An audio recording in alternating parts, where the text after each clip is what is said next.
नमस्ते everyone, welcome back to my channel Bihari ji के GS में आपका स्वागत है। और ये वाला वीडियो है बहुत ही ज़्यादा इम्पॉर्टेंट मेरे सारे स्टूडेंट्स के लिए, क्योंकि पढ़ाई के साथ साथ आपको अपने स्क्रिप्चर्स, अपने धर्म, अपने शास्त्र, अपने रिलीजन के बारे में जानना भी बहुत ज़रूरी है। इसीलिए मैं आज लेके आई हूँ छोटा सा आपके लिए वीडियो, जिसमें आप जानेंगे कि जन्माष्टमी क्यों मनाया जाता है, जन्माष्टमी हम कैसे सेलिब्रेट करते हैं और हमारे हिंदू स्क्रिप्चर्स में इसका क्या इम्पोर्टेंस है। तो पढ़ाई के साथ साथ अपने रिलीजन को भी बहुत अच्छे से जानना है और उनसे भी हमें ढेर सारी अच्छी अच्छी बातें को सीखना है। तो क्योंकि जन्माष्टमी आने वाला है और जन्माष्टमी जो है वो है 16 अगस्त 2025 को, और 15 को 15 अगस्त है, इंडिपेंडेंस डे है। तो इंडिपेंडेंस डे के कल होकर ही है आपका जन्माष्टमी, और मुझे उम्मीद है कि आप लोग जन्माष्टमी त्यौहार बहुत अच्छे से मनाते होंगे। मनाते तो होंगे, लेकिन बहुतों को बहुत कुछ पता नहीं होगा कि हम क्यों मनाते हैं। बहुतों को तो ये लगता होगा कृष्ण जी का बर्थडे है, फास्टिंग करते हैं और बहुत अच्छे से सेलिब्रेट होता है। लेकिन और डिटेल में आज हम जानेंगे कि और क्या कुछ है इसमें खास। तो सबसे पहले ये आप दोनों में देखेंगे, स्लाइड्स जो है दोनों में है, हिंदी में भी है और हमारे पास इंग्लिश में भी है। तो पहले मैं आपको हिंदी में थोड़ा बहुत आपको डिस्क्राइब करूँगी, बताऊँगी, फिर इस इंग्लिश में मैं आपको समझाने की कोशिश करूँगी। तो पहले हम हिंदी में समझ लेते हैं जन्माष्टमी के बारे में। तो सबसे पहले तो आप देख ही रहे हैं कि जन्माष्टमी क्या है। तो जन्माष्टमी में जो है ना, आप अष्टमी देख रहे होंगे, ये अष्टमी, और अष्टमी का मतलब ही होता है 8, नंबर 8 होता है ना अष्टमी। तो जो श्री कृष्ण जी का जन्माष्टमी उत्सव जो है, ये जो महापर्व है जिसको हम बहुत अच्छे से सेलिब्रेट करते हैं, तो माना जाता है कि जन्माष्टमी में जो श्री कृष्ण जन्म लिए थे तो वो भगवान विष्णु के 8वें अवतार थे। और विष्णु जी के 10 अवतार हैं, और 10 अवतार में से जो श्री कृष्ण हैं वो हमारे 8वें अवतार हैं। तो आप इसको ऐसे याद भी कर सकते हैं कि जन्माष्टमी में अष्टमी आ रहा है, तो आप समझ जाइएगा कि भगवान विष्णु जी का जो 8वां अवतार था वो श्री कृष्ण का था। और इसी से जन्माष्टमी, ये याद करने का ट्रिक है, ये पीछे ऐसे कोई लॉजिक नहीं है, मैं एक ट्रिक बता रही हूँ, तो उसको आप याद कर सकते हैं। तो जन्माष्टमी वाले दिन हमारे श्री कृष्ण जी, जो कि भगवान विष्णु के 8वें अवतार हैं, उन्होंने जन्म लिया था, और इसी उपलक्ष्य में इसीलिए हम जन्माष्टमी सेलिब्रेट करते हैं। उनका बर्थडे हुआ था, और यह जो होता है यह होता है भाद्रपद मास के कृष्ण पक्ष की अष्टमी तिथि को। और यहाँ पे जो जन्माष्टमी है, जन्म मतलब जीवन, और अष्टमी, तो अष्टमी वाले जन्म हुआ था श्री कृष्ण जी का। तो यह अष्टमी तिथि जो हिंदी स्क्रिप्चर के अनुसार या हिंदी मान्यता के अनुसार श्री कृष्ण जी का जन्म जो हुआ था हमारे हिंदी कैलेंडर में, वो हुआ था भाद्रपद मास के कृष्ण पक्ष की अष्टमी तिथि को, जो कि चंद्र मास के अनुसार हमारे हिंदू कैलेंडर, जो इसको कहते हैं लूनर कैलेंडर, ठीक है, इसके अकॉर्डिंग भाद्रपद मास के अष्टमी तिथि को हुआ था। और ये नॉर्मली अगस्त या सितंबर में ही पड़ता है, तो इसीलिए हम इस दिन जन्माष्टमी मनाते हैं। अगस्त या सितंबर में हर साल आप देखेंगे कि इसी तिथि में श्री कृष्ण जी का जन्माष्टमी का त्यौहार आता है। और इसमें फिर स्क्रिप्चर रेफरेंसेस क्या है, मतलब हमारे शास्त्रों में क्या कुछ है जन्माष्टमी को लेके, वो भी देख लेते हैं। भगवत पुराण हो गया, विष्णु पुराण हो गया, महाभारत, तो तीनों का रेफरेंस है। और ये पूरा आर्टिकल मैंने रिसर्च करके पढ़ के थोड़ा बहुत आपके लिए यहाँ पे लेके आई हूँ, तो आप उसको समझेंगे। तो भगवत पुराण में 10वें स्कंद, ये चैप्टर है, चैप्टर 3 में आप 10वें स्कंद में लिखा हुआ है कि श्री कृष्ण के दिव्य जन्म का वर्णन है। तो भगवत पुराण में श्री कृष्ण जी के जन्म को लेके है, इसलिए हम जन्माष्टमी मनाते हैं। विष्णु पुराण में है धर्म के स्थापना हेतु श्री कृष्ण जी का अवतार हुआ था, इसलिए हम मनाते हैं। और महाभारत में है शांति पर कृष्ण को धर्म के सनातन रक्षक के रूप में बताया गया है, और इसलिए हम जन्माष्टमी मनाते हैं। तो ये भगवत पुराण में अलग है, विष्णु में अलग है, महाभारत में अलग है। चाहे आप जो भी हमारा स्क्रिप्चर धर्म की किताबें उठा लें, सब में वही है कि जब जब अधर्म इस धरती पे पैदा लेगा, तब तब हमारे भगवान अवतरित होंगे और अधर्म को मिटा के धर्म की वापस से स्थापना करेंगे। दूसरा है श्री कृष्ण जन्म कथा। तो शास्त्र के अनुसार कि श्री कृष्ण जी का जन्म का कोई कहानी है क्या, तो ये कहानी है और आप लोग सब टीवी वगैरह में भी देखे होंगे। जब आप लोग श्री कृष्णा जैसा आता था डीडी न्यूज़ पे श्री कृष्णा करके, मैंने तो देखा है बचपन में श्री कृष्णा, तो उसमें भी है, विष्णु पुराण में भी है, विष्णु पुराण भी आता है आपका डीडी नेशनल पे विष्णु पुराण। तो इन दोनों में ही कृष्ण जी के जन्म के बारे में बहुत अच्छे से दिखाया गया है।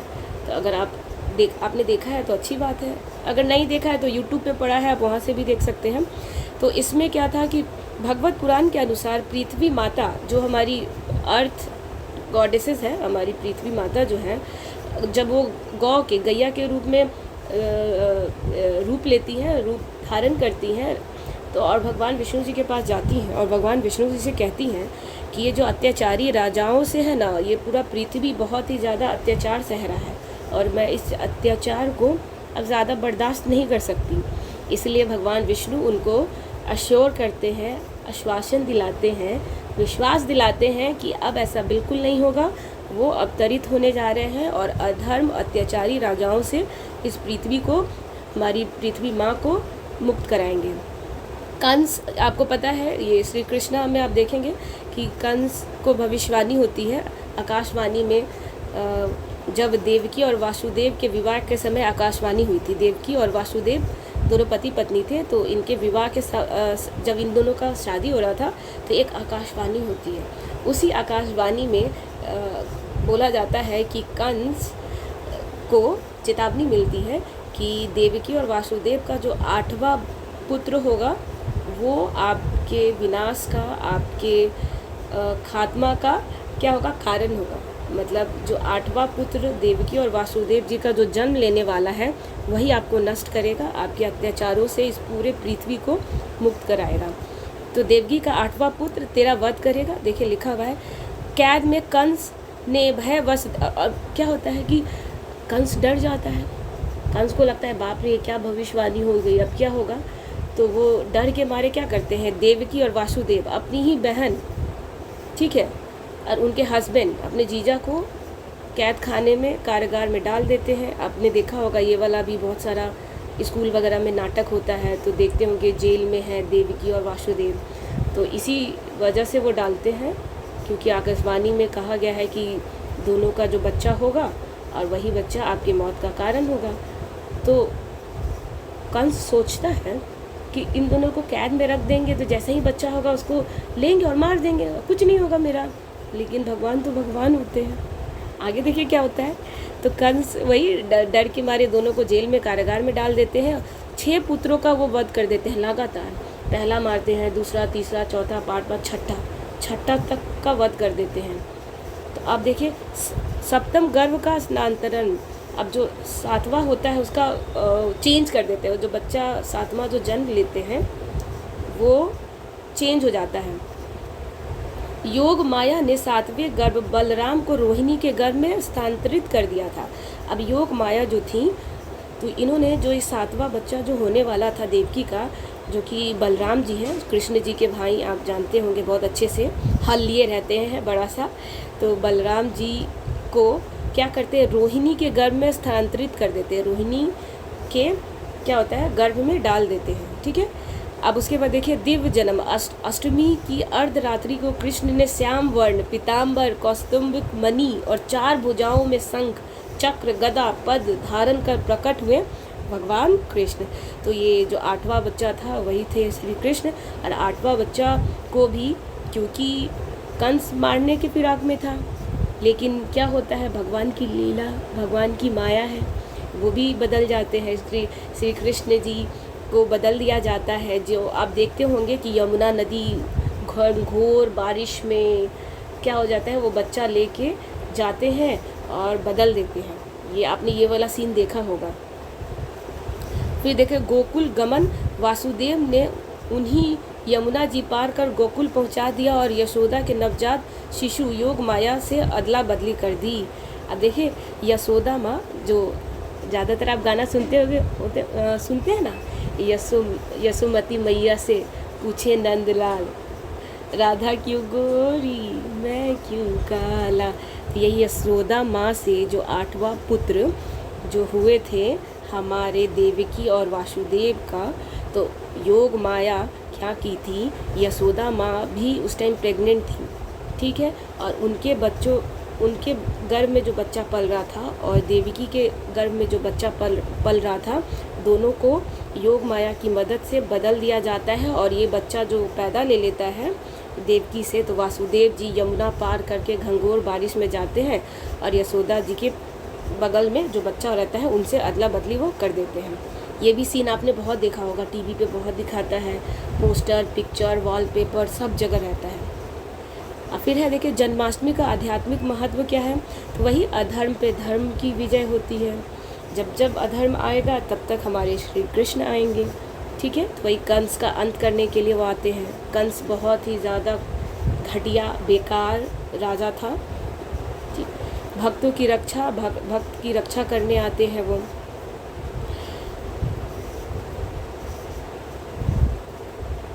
अब उसके बाद है लीला और प्रेरणा। अब इसमें क्या होता है कि भगवान श्री कृष्ण का लीला भी बहुत होता है। लीला मतलब उनके छोटे छोटे नटखट से नाटक हो गए, उनके जितने भी वो शैतानी करते थे वो सारा होता है। तो वो सब स्कूल में किसी जगह कल्चरल प्रोग्राम वगैरह में बहुत अच्छे से इसको मनाया जाता है। बाल लीलाएं होती हैं, आनंद होता है और भक्ति माहौल होता है, एकदम खुशहाल वाला भक्ति भजन नाटक गाना मटकी फोड़ जैसा पूरा का पूरा पूरे भारत में ऐसा माहौल हो जाता है। अर्धरात्रि का प्रतीक। अब क्योंकि श्री कृष्ण रात के 12 बजे पैदा लिए थे, तो कहा जाता है रात जो होता है घंघोर रात किसी के लिए भी क्या होता है, अच्छा तो नहीं होता। लोगों को लगता है कि रात्रि का टाइम है तो अच्छा नहीं होगा, या एक तरह से नेगेटिव वाइब देता है, गलत विचार देता है। कहा जाता है कि रात में भूत पिचास गलत चीज़ों का होना, अंधेरा का होना, तो ये अपने आप में बहुत डरावना और बहुत ही ज़्यादा नेगेटिव है। तो इसीलिए कृष्ण जी पैदा लेते हैं ताकि अंधकार से अज्ञान को दूर किया जा सके। तो श्री कृष्ण जी क्योंकि श्वेत क्या थे, काले रंग के थे, और इसी अंधेरी रात में 12 बजे उनका जन्म हुआ था, जिससे रात के घंघोर छटा को हटाते हुए ज्ञान से और अपने स्पिरिचुअल शक्ति से हम इस अंधेरे के ऊपर विजय प्राप्त कर सकते हैं, उसका भी यह प्रतीक है, ठीक है। शास्त्र सम्मत उत्सव विधि कैसे कैसे मनाते हैं, तो इसको मनाने का ढंग है कि इसमें हम लोग क्या करते हैं, फास्टिंग रखते हैं ना, निर्जला फास्टिंग रखते हैं। निर्जला का मतलब होता है कि बिना पानी पिए आप रात को 12 बजे तक, जब तक श्री कृष्ण हमारे पैदा नहीं हो जाते तब तक हम लोग क्या करते हैं, कुछ भी खाते पीते नहीं हैं। और जैसे ही रात के 12 बजता है तो श्री कृष्ण जी का पहले उनको हम दूध से, घी से, मक्खन से, हनी से नहाते हैं, उन्हें नया ड्रेस पहनाते हैं, उनकी पूजा पाठ आरती भजन करते हैं। उसके बाद हम अपना फास्टिंग तोड़ते हैं। फास्टिंग तोड़ने का मतलब ये नहीं है कि नमकीन फमकीन खा लिए, मीठा खाना होता है। अब अगली सुबह जब जागे, नहाएं, फिर पूजा करें, फिर उसके बाद आप मीठा वगैरह नमकीन वगैरह खा सकते हैं। लेकिन रात के 12 बजे तक आप निर्जला व्रत कर सकते हैं, और अगर नहीं हो पाता है तो आप फलाहार भी कर सकते हैं। देखिए कहा जाता है कि जितनी आपके अंदर शक्ति है, आपकी भक्ति भी उसी अनुसार होनी चाहिए। अब ऐसा तो भगवान बिल्कुल नहीं चाहेंगे कि आप मर गए और आप फास्टिंग किए जा रहे हैं, नहीं। भगवान हमेशा कहते हैं, हमारा शास्त्र हमेशा कहता है कि आपको बस अच्छे कर्म करने हैं। आप उनकी आराधना ना भी करें, आप उनके लिए उपवास ना भी करें, लेकिन आप सच्चे हैं, आप ईमानदार हैं, आप अपना कर्म बहुत ईमानदारी से निभा रहे हैं, तो वही आपकी पूजा है, वही आपकी उपासना है, ठीक है। तो स्टूडेंट लोग के लिए है कि आप ज़्यादा से ज़्यादा पढ़ाई पे मन लगाएं, पूजा पाठ भगवान की आरती हो जाए, आप उनके सामने सर टिका दे, सर झुका दे, उन्हें याद कर ले, वही बहुत होता है। लेकिन अभी आपका प्रायोरिटी है पढ़ाई, आप मन लगा के पढ़ाई करें, ठीक है। तो वही निर्जला करना होता है, जागरण होता है, रात में भजन वगैरह कर सकते हैं। अब रात में भगवान जी का वही पंचामृत से स्नान वगैरह होता है, झूलन होता है। दही हांडी पूरे इंडिया में बहुत फेमस है, दही हांडी का पूरा कार्यक्रम होता है। बाप रे, महाराष्ट्र मुंबई में तो बहुत ही ज़्यादा होता है दही हांडी। आपको पता है कि जो दही हांडी होता है, तो जो यशोदा माँ थी कृष्ण जी के लिए अपने लिए घर में माखन बनाती थी, ठीक है। क्योंकि आपको पता है पूरा का पूरा गोकुल धाम में गैया बहुत ज़्यादा थी और वहाँ से दूध लेना, मक्खन बनाना आम व्यवसाय था वहाँ पे एक तरह से। तो मक्खन बनाती थी हमारी यशोदा माँ भी। आप श्री कृष्ण इतने नटखट, सारे मक्खन खा जाते थे। मैया बनाते जाती थी, श्री कृष्ण खाते जाते थे। मैया बनाते जाती थी, श्री कृष्ण खाते जाते थे। मैया परेशान हो गई। फिर मैया ने सोचा कि क्यों ना इस मक्खन को मैं ऊंचाई पे ऊपर बांध देती हूँ। ऊपर बांध दूंगी तो श्री कृष्ण नटखट गोपाल खा नहीं पाएंगे, पहुँच नहीं पाएंगे और उनका मक्खन बर्बाद भी नहीं होगा। लेकिन श्री कृष्ण तो श्री कृष्ण है। वो अपने दोस्तों के साथ ये शरारत भरे नाटक करते रहते थे। पिरामिड बना के एक दूसरे पे चढ़ के मैया की बनाई मटकी को तोड़ते थे और माखन सारा खाते भी थे और बर्बाद भी करते थे और पूरा लगा भी लेते थे। तो ये सब तो बहुत ही अच्छा लगता है। घर में आप लोग भी अपने भाई बहन को बनाते होंगे, श्री कृष्ण राधा बनती होंगी, तो बहुत अच्छा माहौल होता है, बहुत अच्छा लगता है। जन्माष्टमी के लाभ तो व्रत से कहा जाता है, विष्णु रहस्य में कहा गया है कि व्रत से जन्म जन्म के पाप मिट जाते हैं। विष्णु पुराण में कहा गया है इस दिन व्रत और पूजन से मोक्ष की प्राप्ति होती है। स्कंद पुराण में कहा गया है श्री कृष्ण जन्म कथा श्रवण से तीर्थ स्नान का पुण्य मिलता है। श्री कृष्ण जी का व्रत करेंगे, उनकी आराधना करेंगे, उनकी कहानियाँ पढ़ेंगे तो आप गंगा जैसे पवित्र स्नान करने के बराबर आपको पुण्य मिलेगा। आधुनिक संदेश क्या है? अभी इस मॉडर्न लाइफ में हम यूथ को, हम लोगों को, स्टूडेंट्स को क्या करना चाहिए? तो अन्याय कितना भी शक्तिशाली क्यों ना हो, ये जो पूरा कृष्ण जी का कहानी है ये हमें बताता है कि अन्याय कितना ही बड़ा क्यों नहीं हो, धर्म की विजय निश्चित ही होती है। इसलिए आपको भी बिल्कुल नहीं घबराना है, डरना है, काम करते जाना है, सब हो जाता है। भगवान तब अवतरित होते हैं जब भक्ति और विश्वास सच्चा होता है। सच्ची भक्ति प्रेम में है, भय में नहीं है। आप डर के कुछ भी मत करें, डर से कुछ नहीं होता है, सब होता है प्रेम से, भक्ति से और आपकी शक्ति से। अब इंग्लिश में है व्हाट इज़ जन्माष्टमी, तो ये जन्माष्टमी एनुअल सेलिब्रेशन है, the birth of lord Krishna, the 8th incarnation, avatar of lord Vishnu ji के 8वें अवतार है lord Krishna. It is observe on the Ashtami tithi 8th day of the Krishna Paksh dark of fortnight in the month of Bhadrapada according to Hindu lunar calendar, usually falling in the August और September के महीने में होता है। Scriptural references है भगवत पुराण में स्कंद पुराण 10 अध्याय 3, the birth of Krishna in the prison of Mathura के प्रिजन जेल में उनका जन्म हुआ था। विष्णु पुराण में है Krishna took birth to remove the burden of unrighteousness kings and establish dharma. महाभारता में है शांति पुराण calls Krishna the eternal protector of righteousness. Story of Krishna's birth as per scriptures.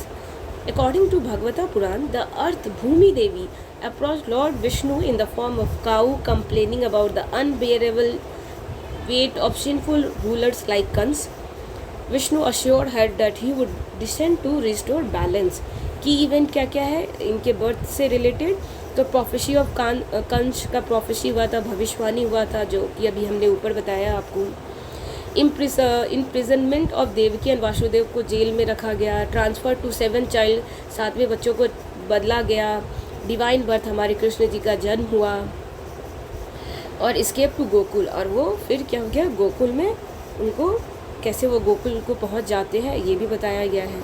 Y Janmashtami is spiritually important, तो वही victory of dharma over adharma, protection of devotees, भक्तों को बचाने के लिए, divine leelas, pastimes, symbolism of midnight birth, darkness represent ignorance, कृष्णा's arrival symbolises the dawn of wisdom and spiritual awakening. How Janmashtami celebrated with traditional and scriptural roots. Fasting व्रत करते हैं, निर्जला व्रत अगर आपसे पॉसिबल हो, अदरवाइज कोई ज़रूरी नहीं है। नाइट विजल, जागरण, भजन होता है, कीर्तन होता है, अभिषेक और झूलन होता है, पंचामृत से ड्रेस पहनाते हैं, दही हांडी होता है, महाराष्ट्र में बहुत ही अच्छा होता है, बहुत ही, आप टीवी पे ज़रूर देखेंगे, बहुत ही गजब का होता है। Scriptural benefits of observing Janmashtami, मनाने का अपना क्या इसका एक महत्व है। तो विष्णु रहस्य में यह हमारे सारे पाप को हटा देता है। भविष्य पुराण में फास्टिंग वर्शिप कृष्णा को याद करते हैं, इससे मोक्ष की प्राप्ति होती है, में मदद मिलती है। स्कंद पुराण में कि आप कितना ही पवित्र नदी में स्नान कर ले उसी के बराबर होता है कृष्ण की लीलाएं सुनना, उनके बारे में जानना, उनको पढ़ना, उनको अपने जीवन में धारना। मॉडर्न रिलीवेंस तो वही कि no matter how powerful it seems evil will eventually be destroyed, ख़त्म होता ही है।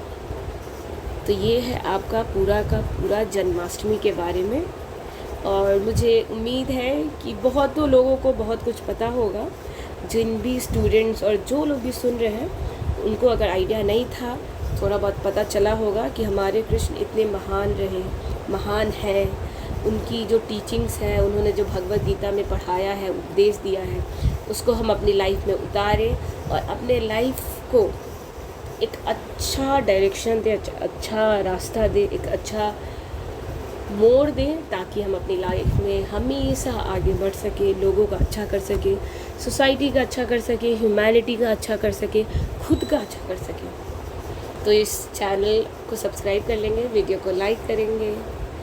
आप सभी को जन्माष्टमी की ढेर सारी शुभकामनाएं। जय श्री कृष्ण।